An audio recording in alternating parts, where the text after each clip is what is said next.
DRDO अर्थात संरक्षण संशोधन आणि विकास संस्था आज आपला स्थापना दिवस साजरा करत आहे. क्षेपणास्त्र, वैमानिकी, रडार प्रणाली, ड्रोन, इलेक्ट्रॉनिक वॉरफेअर आणि सायबर सुरक्षिततेतही DRDOनं उल्लेखनीय कामगिरी केली आहे.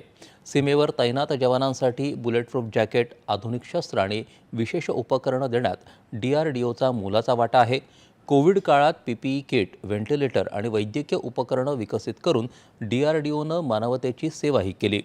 संरक्षण मंत्री राजनाथ सिंह यांनी स्थापना दिनानिमित्त DRDOच्या शास्त्रज्ञांना शुभेच्छा दिल्या आहेत.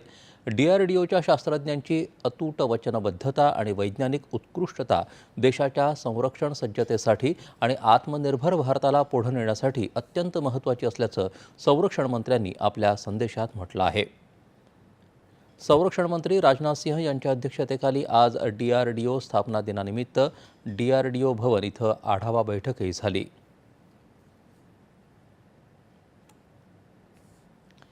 नववर्षात 1 फेब्रुवारीपासून तंबाखूच्या उत्पादनांवर अतिरिक्त